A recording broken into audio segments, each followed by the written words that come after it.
have a sort of suggestion. Well, I have a sort of suggestion, and that is this, that before we decide either to save the planet or to destroy it, we pause for a moment of silence.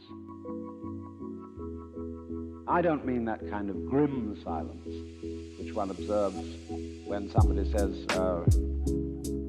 such and such a famous person has just died, and we'll observe a moment of silence in his honor. Everybody frowns and thinks very serious thoughts. That's not silence at all.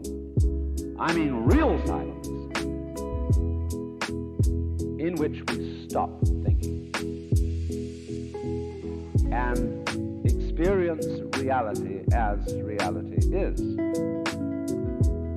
Because after all, if I talk all the time, I can't hear what anyone else has to say. And if I think all the time, and by that I mean specifically talking to yourself subvocally inside your skull, if I think all the time, I have nothing to think about except thoughts. And so I'm never in touch with the real world. Now, what is the real world? Some people have the theory that the real world is material or physical. They say it's made of kind of a stuff. Other people have the theory that the real world is spiritual or mental. But I want you to point out that both those theories of the world are concepts,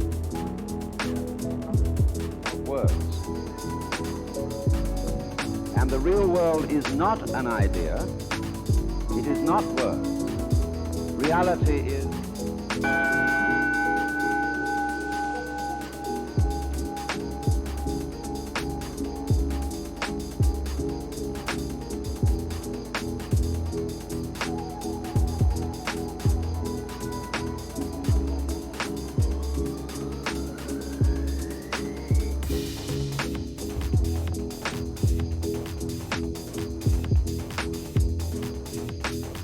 find, therefore, that if you get with reality, all sorts of illusions disappear.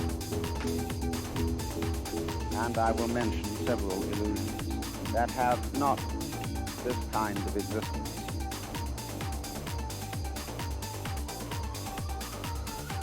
Let's begin with some very down-to-earth ones, like money.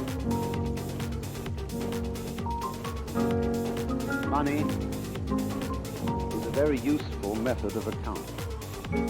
It is a measure of wealth, in the same way as inches are measures of length and grams measures of weight. You cannot eat money. You could have a fantastic quantity of dollar bills and stock certificates on a desert island. They would be useless. What you would need would be food and animals. Money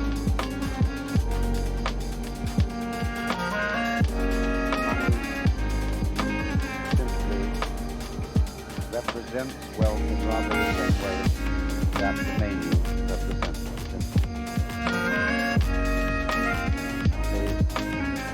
Are psychologically perverted in such a way that some of us would rather have money than wealth. You know, you cannot drive in 5 cars at once, even though they be Cadillacs. You cannot live simultaneously in 6 houses, or eat 12 roasts of beef at one meal. There is a limit to what one can consume.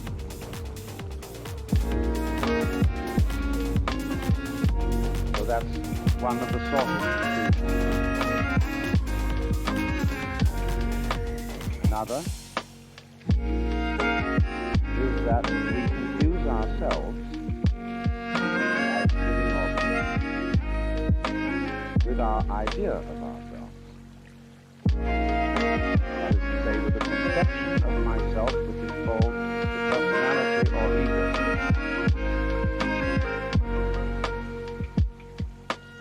That is what we have been told. And it's an extremely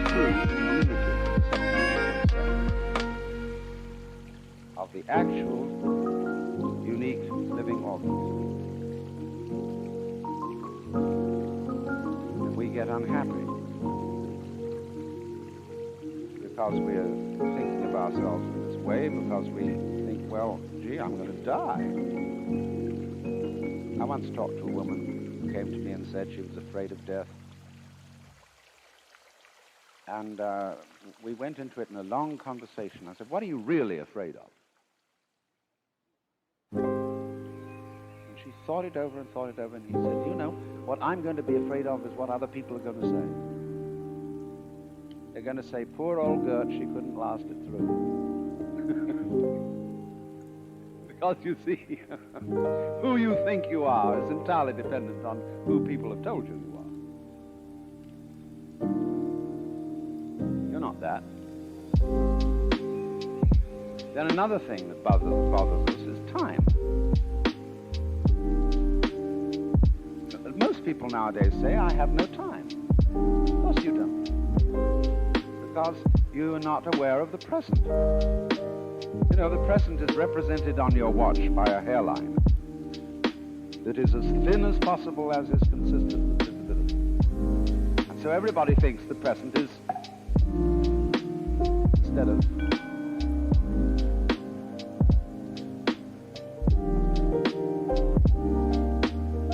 now, the present is the only real time. There is no past, and there isn't a future. And there never will be. We think ordinarily of the present as an infinitesimal point at which the future changes into the past. And we also do a terrible thing. We imagine ourselves to be results of the past. We're always passing the buck over our shoulders, like when God approached Adam in the Garden of Eden and said, hast thou eaten of the fruit of the tree whereof I told thee thou shouldst not eat? And Adam said, this woman thou gavest me, she tempted me and I did. God looked at him and said, hast thou eaten of thy fruit thou shouldst not eat? She said, the serpent beguiled me and I did eat. God out of the corner of his eye looked at the serpent. The serpent said, nothing.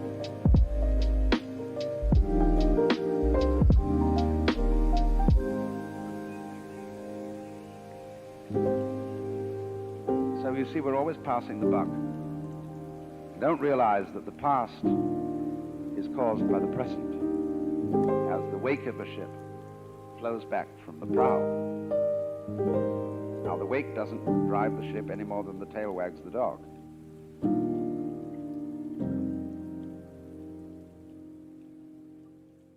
But we've all got excuses. My mother had a fit while she was carrying me in the womb. They didn't bring me up right. And then they go to the mother and say, how is it that you could have been so irresponsible with your children? And she says, well, it was my parents who didn't bring me up right either. And so everybody passes the buck. But the truth of the matter is, it all begins here. This is where the creation begins. And you're doing it and won't admit it. Because, of course, you're all God in disguise.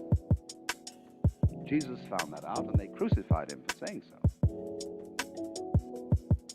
Because the Jewish people had a sense of God as the cosmic king, the boss.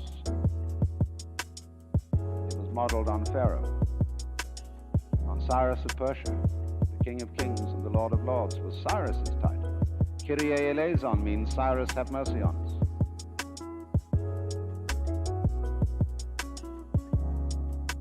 But you don't have to think of God in that image. When modern Protestant theologians of the sort of liberal type are saying God is dead, they mean not that literally, they mean a certain image of God is dead. Outworn. Because it was, after all, an idol. And when it says, thou shalt not make to thyself any graven image, it doesn't mean merely images of wood and stone, which nobody took seriously anyway. It means, above all, images made of imagination. Images made of consciousness. That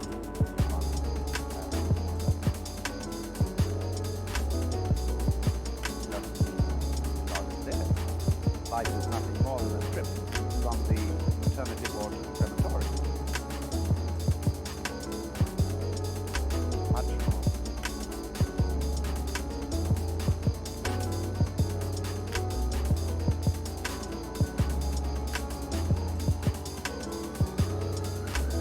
Wonderful.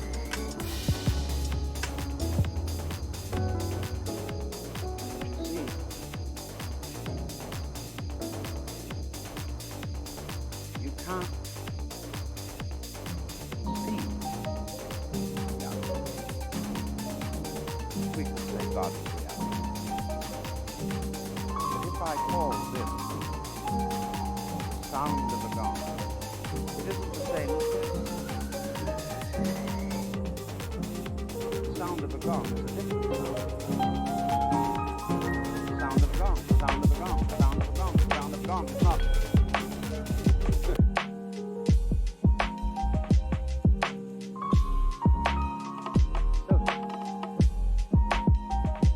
There is practice throughout the world, rather more in Asia than here, although always by a minority.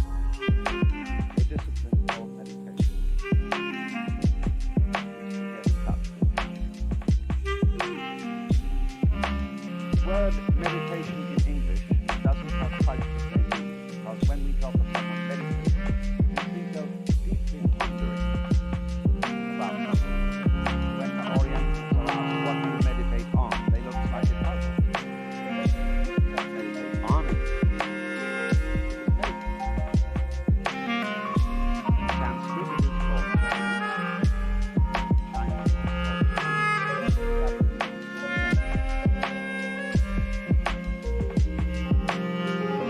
and it means very simple. Stop thinking. Not again that thinking is something bad.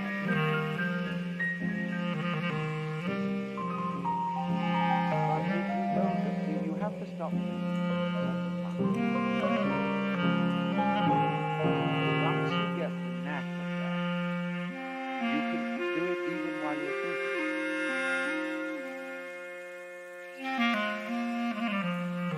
So you can be a scholar and practice meditation. This is not an anti-intellectual concept.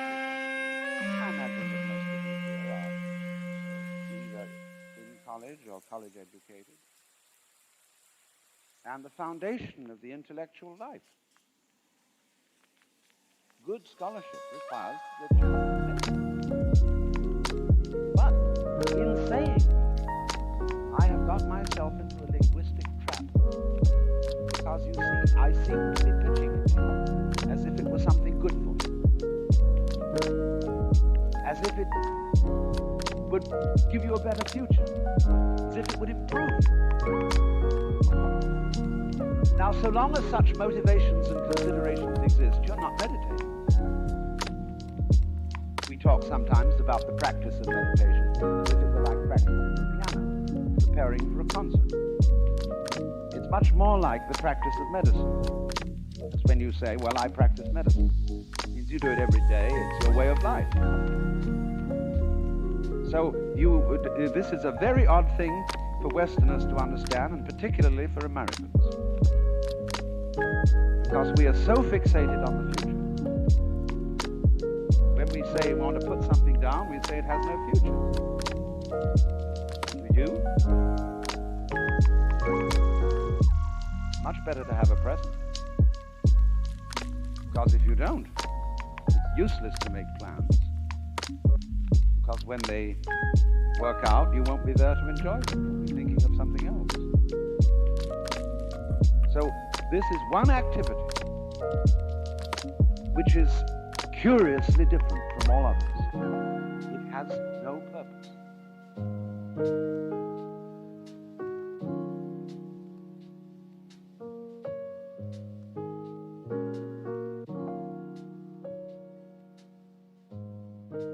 It's rather like music or dancing in that respect.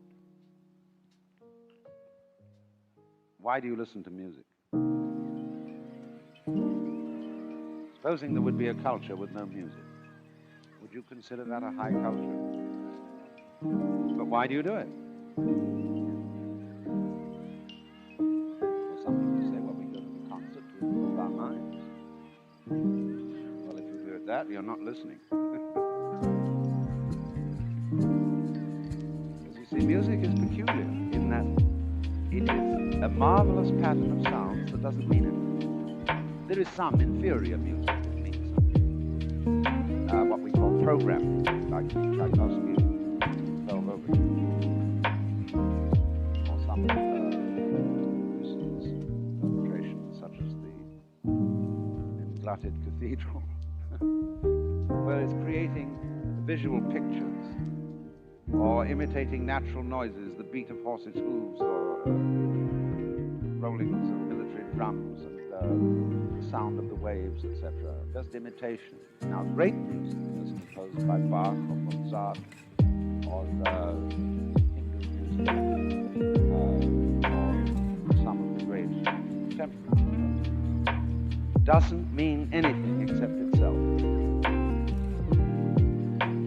It isn't going anywhere. Otherwise, the fastest orchestras would be considered the best.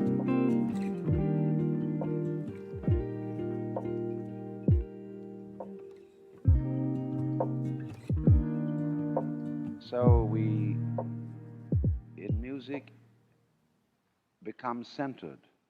We come into the present. Not a hairline present, mind you. It's an expanded present, because if you had a hairline present, you wouldn't be able to hear one note after another. You wouldn't know what note you'd heard before. So you couldn't hear melody.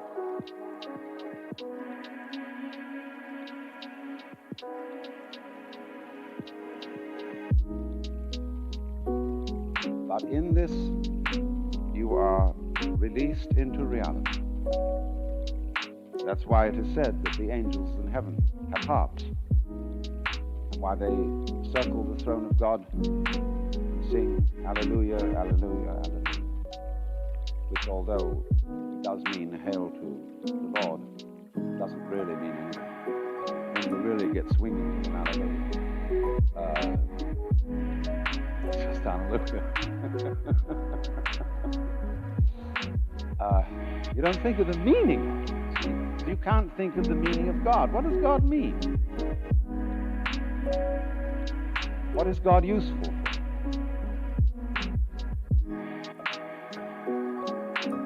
So in the same way, you can ask, what does a tree mean? What does a cloud mean? What does a fern mean? What's it all about?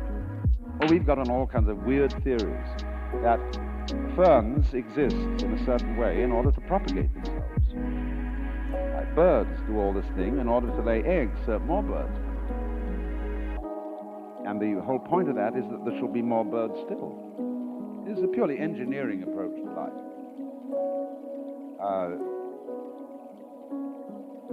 Which is completely senseless.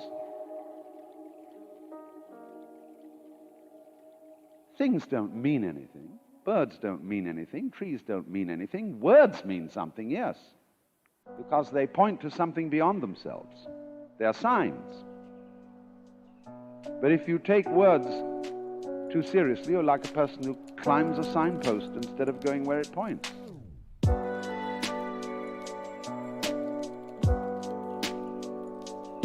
So if you suddenly say, but my life has no meaning, you're identifying yourself with a word. That's what we do. If I would identify myself with Alan Watts, that would be identifying myself with a concept, with words. A rather complicated mess of words, to be sure. But still, I would have made that mistake.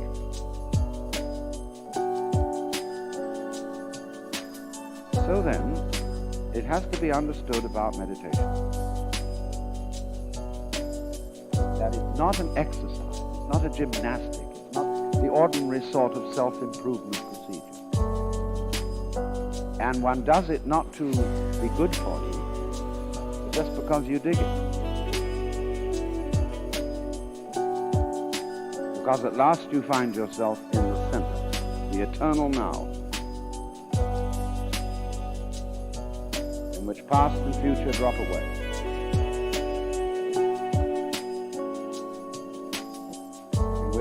divisions created by words drop away. Can you point to the division between my 5 fingers? Can you, in other words, touch the difference between them? Can't be done.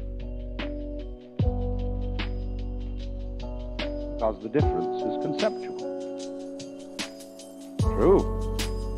They can all move independently, but only because they are one with the body. The body is one with its environment.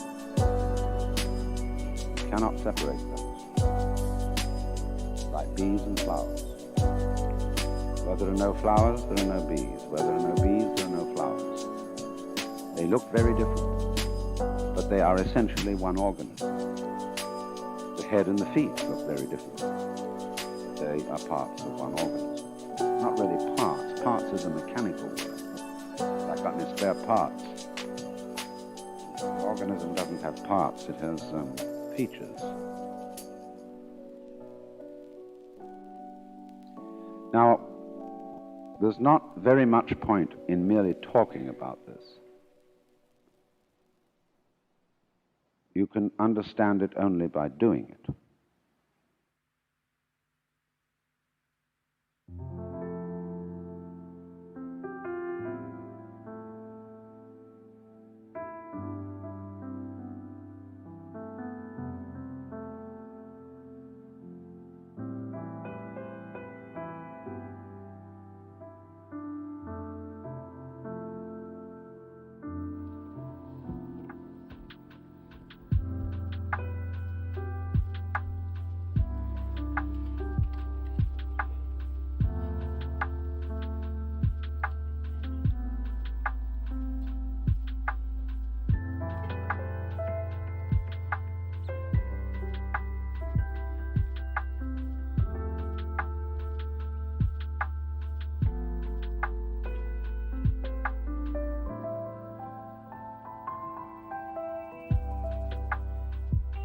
Maybe we go over a little bit what we said yesterday, and we'll continue from then on.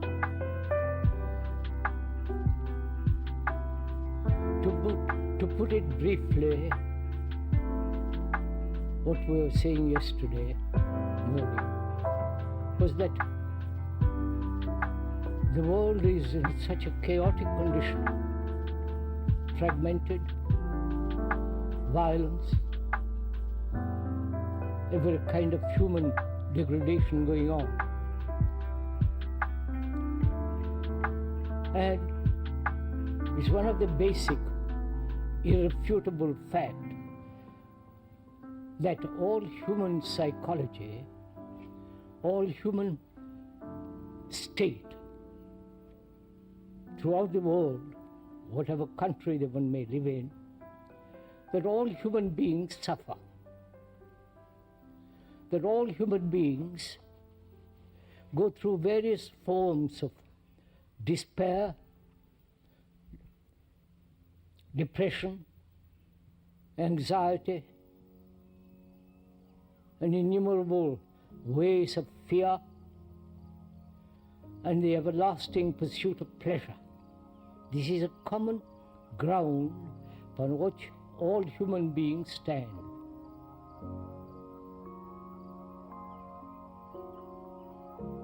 This one must see very clearly,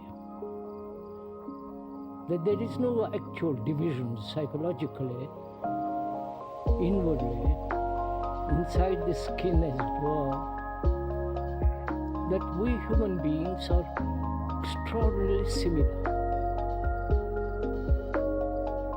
Though we may physically have different shapes and color and stature, but intrinsically we are the mankind.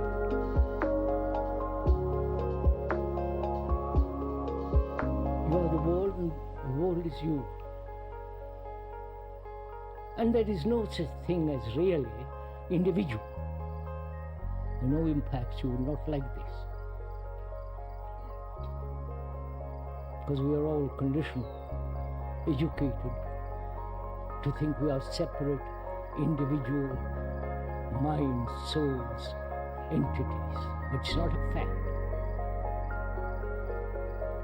We are the result of centuries of conditioning to this idea, and the actual fact is that we are, like the rest of mankind, our brains, though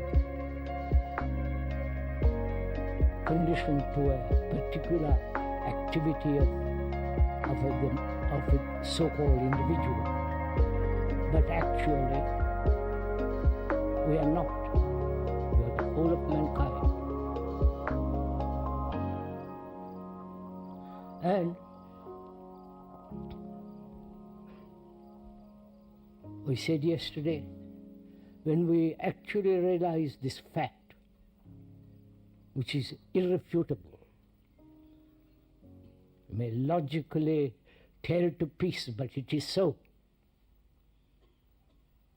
And then one asks, what is our responsibility?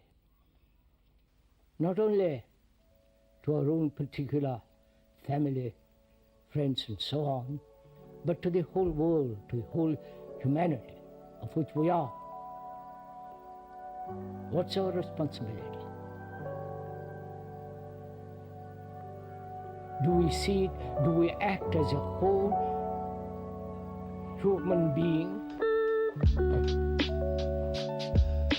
Or as a fragment of that totality? A fragment that's dividing itself all the time into nationalities, cultures, religions, various sects and gurus and all that business. And our brains, our mind, our hearts are actually the expression of the world in which we live. The society which we have created with our violence, greed, anxiety, uncertainty, confusion, longing for some security, both physically and psychologically. And we have created such a society which is obviously corrupt. And this corruption, as we said yesterday, comes into being when there is attachment to any particular country, idea, belief, dogma, and so on. Where there is attachment, there must be corruption. I think this also is an obvious fact. If you are attached to a particular symbol, to a particular image, that must inevitably bring about division and therefore conflict and corruption, which is seen all over the world. And so that's what we said yesterday, more or less. And also we said, realizing all this, which most of us do if we are at all watching, observing what is going on in the world and also within ourselves,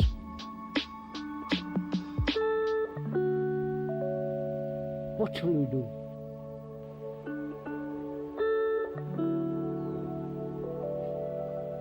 We observe this, we see it, we know it, we feel it, and yet we seem to be incapable of breaking through this. Breaking through this heavy curtain of tradition, of our conditioning, of the brain following a certain pattern. Pattern of fear, pleasure, anxiety, nervous responses, hate, jealousy, the old pattern of thousands and thousands of years.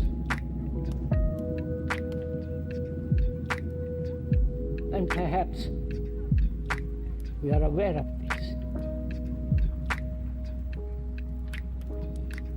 And yet we seem to be incapable to finish with it. Because we are the result of many, many thousands of generations who have lived in the same way as we are living now. Perhaps a little modified, a little more comfortable, a little more sanity, a little more comfort, and so on. But inwardly, we are almost like the 1,000 past generations. So the question arises from that. Why is it that we don't change? Change not only superficially, but deeply, profoundly. So there are a way of looking at the world, looking at ourselves is entirely different. A way of living which is not a series of continuous conflict, misery, struggle. Why is it we human beings who have cultivated such extraordinary technological world with all its destructive and perhaps some of its sanity, why is it that we as human beings who are supposed to be somewhat intelligent, educated, sophisticated, why is it that we do not radically bring about psychological revolution?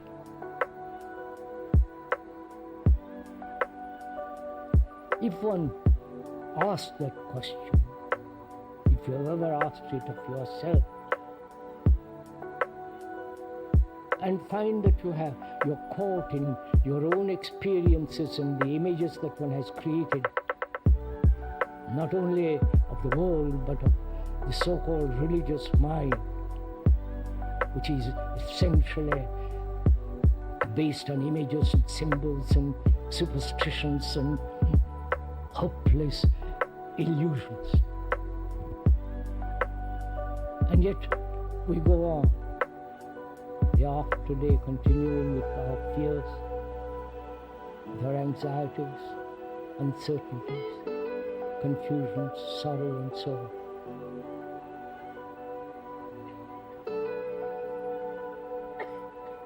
As we also said yesterday, we are thinking together. We are investigating together. It's not that the speaker is laying down any principles, any ideas, any conclusions, or doing any propaganda of any kind.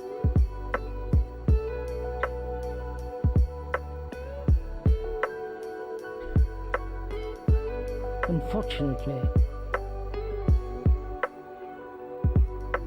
we have been accustomed or trained or accepted that we cannot solve these problems ourselves. We must go to somebody, either the priest or the psychologist or the latest guru with all their fanciful dress and absurdities. And we are so trained and conditioned that we cannot dissolve our own inward struggles, problems, and anxieties. That's why you're all sitting here, hoping that I will help to solve your problem, hoping that you will have new kind of enlightenment. You know, that's one of the strange things. Enlightenment cannot be given by another. It's not a matter of touch. It's not a matter of evolution, of gradual growth. moving from one step to another step, higher and higher and higher, till ultimately comes something called enlightenment. That's a good old tradition, a trap for the human mind. That which is eternal, which is nameless, is beyond time. You cannot approach it through time, through gradation, through gradual process. So we must ask, why is it that our minds and our heart and our own brain, which is the brain of humanity,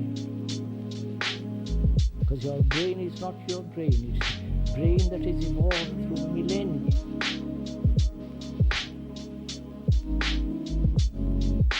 And that brain has followed a certain path, certain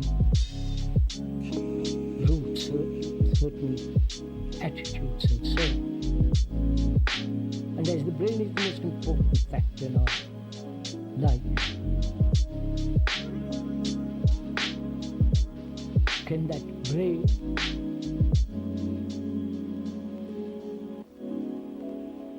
change itself completely? That's a central question. You understand? We are thinking together, you're not listening to me. We are like two friends talking together. There's nobody else but two friends. And I hope we are like that in this gathering. You and I are sitting quietly in a comfortable chair or in walking along the wood, in a wood and talking over this seriously. That is, can the brain, which is evolved through time, has set a pattern for itself, a movement in which it has grown gradually from the most primitive, most backward to an extraordinary brain that we have now. And that brain has lived always in this pattern. You understand my question? Of fear, greed, violence, brutality, never being satisfied, pursuit of sex, pleasure, and all the rest of it. That's our brain. Can that brain transform itself? Understand my question? Because the brain is the most important thing in our life. Brain, then the heart, physical heart, and all the nervous responses which the brain controls, holds, and so on.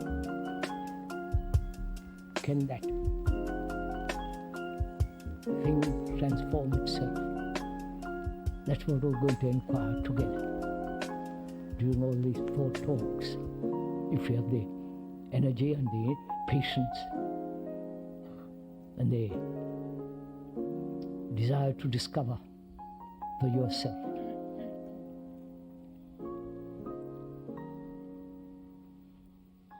One of the factors of this brain and mind is that it is controlled by desire. Right? Desire with its will. Will is the essence of desire.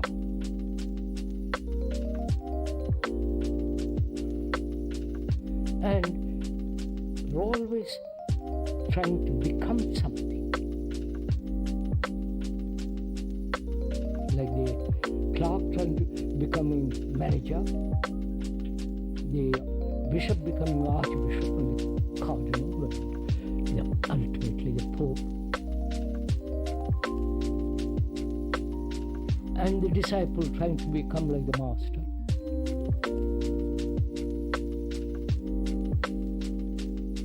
So this constant movement to become something.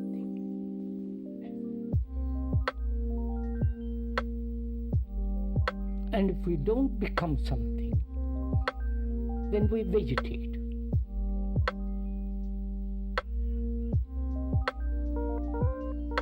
So that's one of the factors which we have got to go into. Whether there is any becoming at all.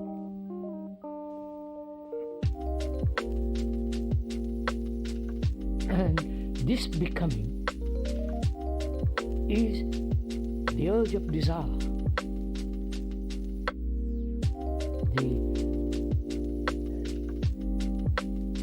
the battle of discontent. It's good to be discontent. With everything around one, including with the speaker. To doubt. And in the Christian world, doubt is an anathema. You say, you're tortured for it if you doubt. But in the Eastern world, like Buddhism and Hindu, doubt is one of the major factors of life.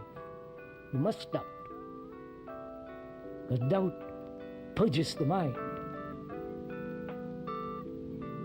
Doubt your own experiences, your own gurus, your own activities, why you put on these strange clothes.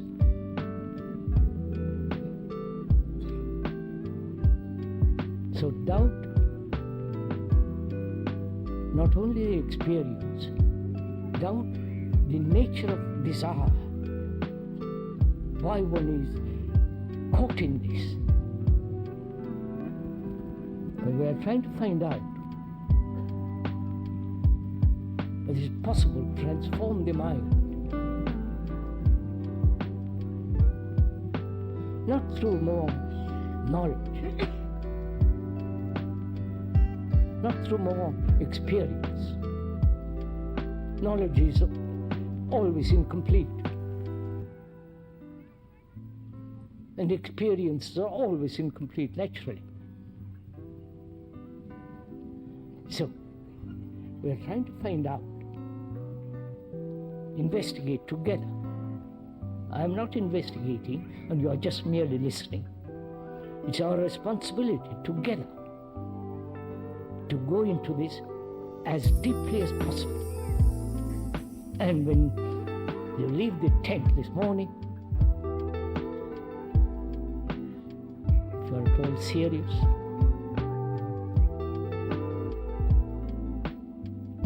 to discover for oneself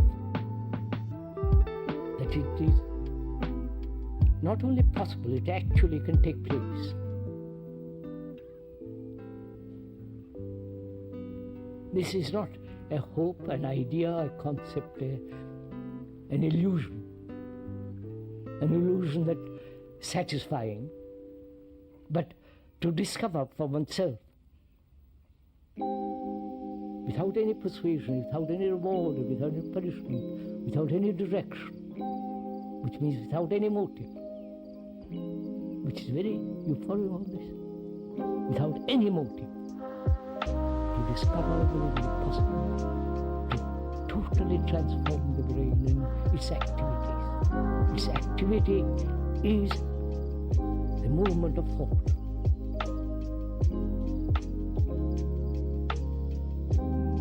And its physical, neurological responses and sensations and so on.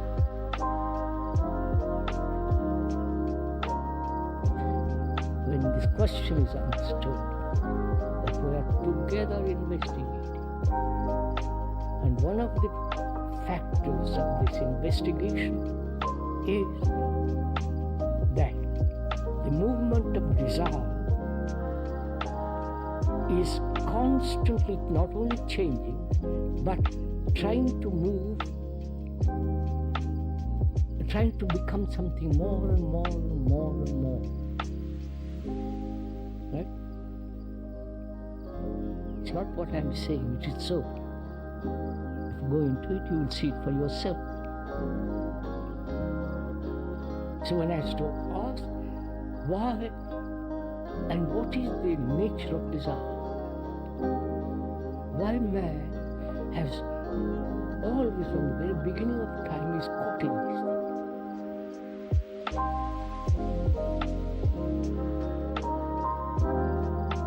And so, the pattern has been set to become something.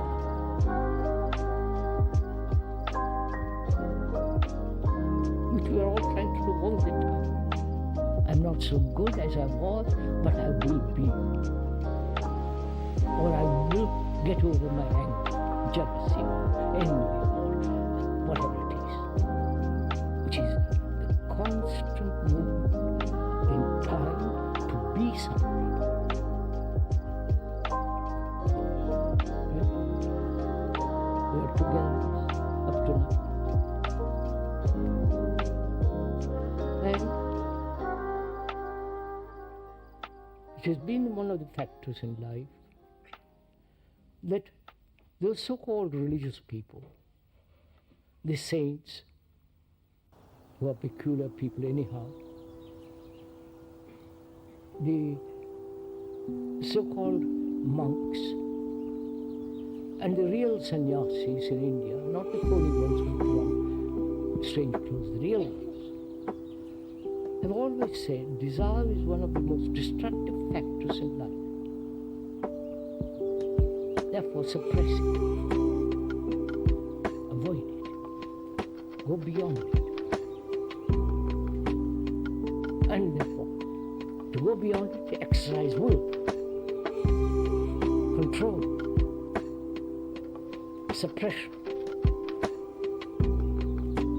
But the thing is boiling inside. You may sit quietly in a monastery, or in a hill, or in a wood, or a bench in this garden, and the thing is burning. So one has to understand its nature, not pervert it, not suppress it, not destroy it, but understand it. One can understand it either verbally or actually. Verbal understanding is a little meaning. We can go into it step by step, look at it without analyzing, just look at it as it moves.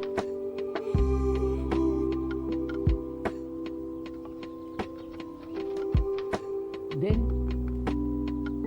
one begins to have an insight into the whole problem of desire. I'm going to go into the question of insight presently. Because as desire is such a violent process, controlled, shaped, but it is tremendous vitality it has.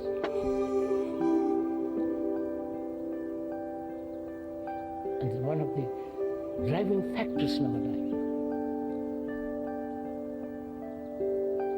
And merely suppress it, it becomes too childish. So one has to patiently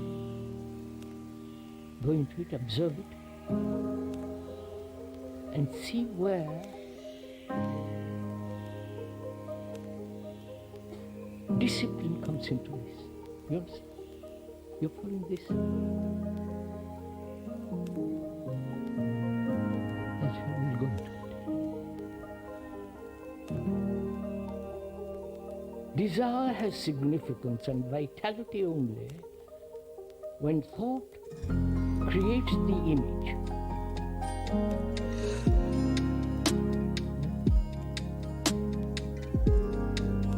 The seeing of the blue shirt or the blue dress in the window,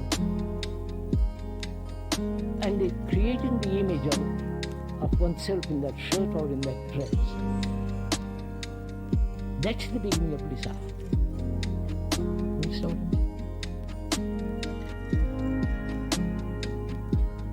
I mean?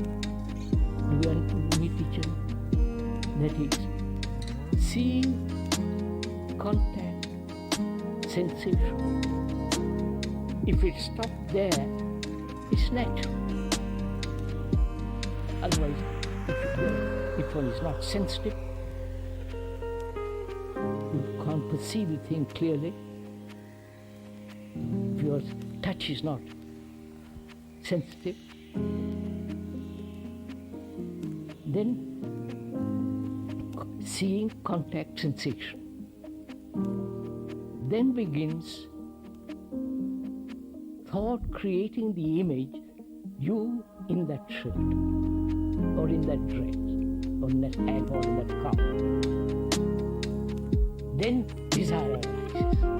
So, the image created by thought is the movement of desire, not see, contact, sensation. That's not natural, healthy.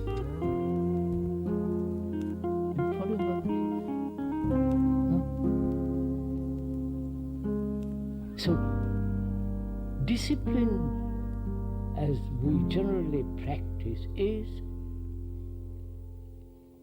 control,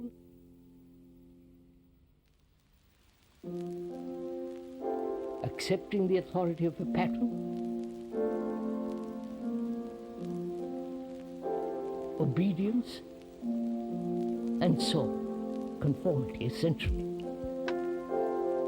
Whereas discipline has a totally different meaning, which is to learn. It comes from, naturally, in English, it comes from the word disciple, to learn. Disciple is one who is learning not from a master, from a superstitious guru, but learning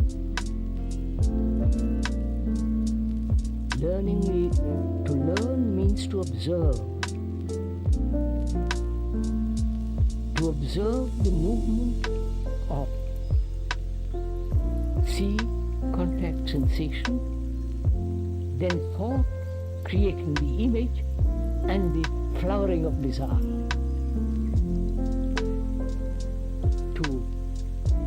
To see how desire arises requires very close observation.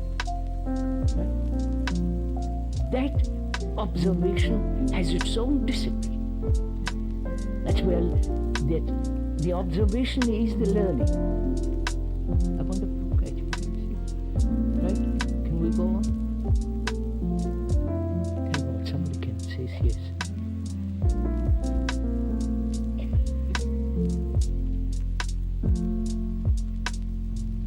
So as we said, discipline means to learn, not to conform, not to imitate. And one can learn through observation, in which there is no compulsion,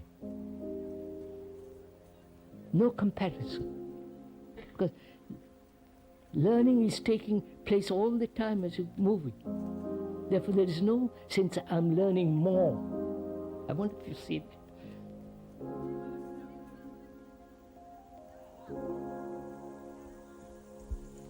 So we can see now that the learning the movement of desire and from that you see that there is the moment thought arrives with its image, desire flowers. And to give an interval, a long interval between seeing, contact, sensation, and thought bringing with its image. To postpone the image. You understand? To postpone the image is the learning.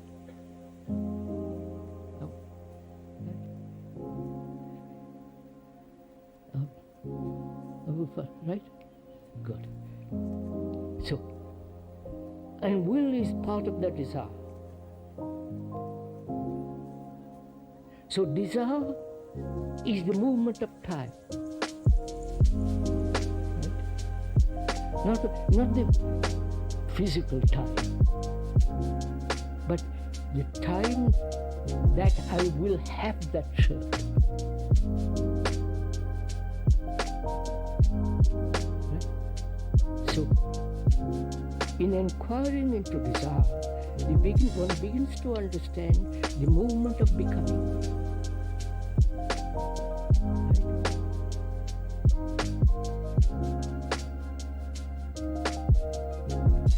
That